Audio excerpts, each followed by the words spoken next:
Welcome back. It's still Business Incorporated here on Channels Television. We head to the markets now. The NGX is sustaining the positive sentiment, even though it's slightly positive and looks really risky as to anything could happen. But let's talk to Patrick Ejemudia now, joining us to tell us what's happening at this time. Hi, Patrick. Good afternoon and welcome to the program. Hi, Ini. Good afternoon. It's good to be with you. Great. So we've seen some positive movement most of this week, encouraging. We went from, I think, 105,000 at the beginning of the week, and since we're closing around 109,000. But I'm just wondering, I don't think it's the result that's pushing investor sentiment at this time. What's really going on? What's driving sentiments in the market? Okay, so yes, the result basically is part of what is driving the market, but you might not completely attribute it to the result alone. Don't forget that the auction of treasury bill that has been done, in the last throughout this session, throughout this quarter, and even this throughout this quarter, basically, and even in this quarter, we've seen oversubscription in the treasury bill. Investors that are participating in the treasury bill. So what then happened is that for those who are unable to get involved in that space, what they do is that they bring up their monies and they begin to use it as a form of participation in the equities market. So in addition to the result, the earnings result that is coming out, that is driving the market at the moment, that is also a factor too, that is driving the market. So other factors too that are driving the market is, the relative stability in the macroeconomic environment. You've seen exchange rate that is kind of stable for a while now, so that can play some form of stability in the results that has come out, and investors are beginning to see, that the macroeconomic environment is likely to be stable, and that is also encouraging them to come and participate in the equity market. So those factors and other ones are the factors that are likely driving the market at the moment. Yeah, so we noticed that the oil and gas sector seems relatively quiet.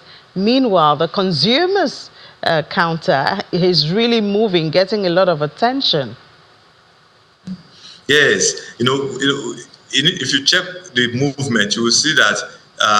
For me, I don't think it's surprising, because throughout this quarter, basically, don't forget that the earnings report that we are seeing is for this quarter.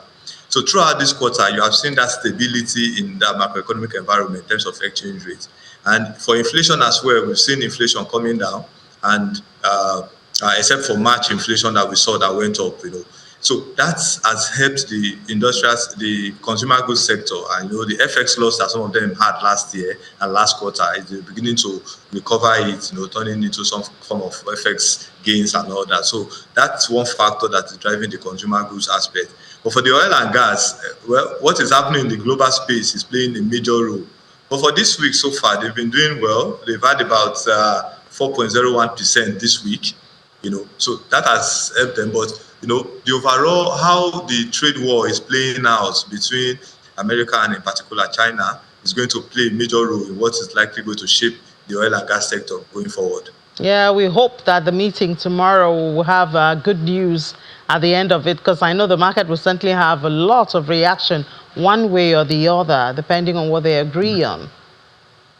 Very correct. Very correct.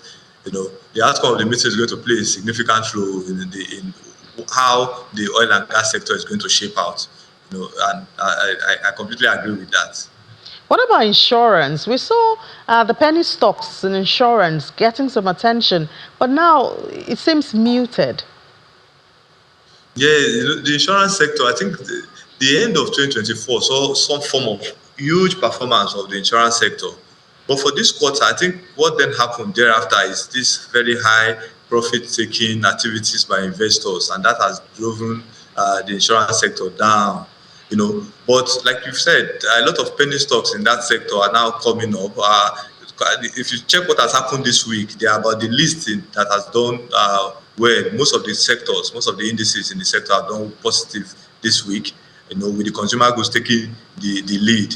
The insurance sector this week, I think, has just grown by 1.21% this week. So for now, they're a bit quiet. People are also checking, investors are checking and trying to probably gauge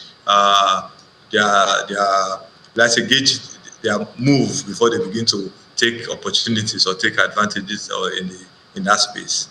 So when we got the numbers, the oil share was just 0.01% in the green. I wonder what you see now, what you expect by the close of trade today. You mean by this quarter or this Straight. week? I didn't get that. Today's straight. How do you see it closing? Oh, today's.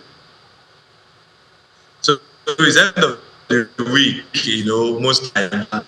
Oftentimes what you will see is that towards the end of the week, you see this kind of activities like that. So if you do some of end of the week effect on the market, it's Friday, so there's usually less investment ideally because people want to use money for the weekend, so that can affect it. But it's currently coming out, it's actually putting a lot of interest on investors to participate in the market. So it's two ways. It depends on what the investor sentiment is. If they are seeing a kind of positive direction in terms of how the market is likely to play out next week, that will also drive investors to begin to put direction that it will go to.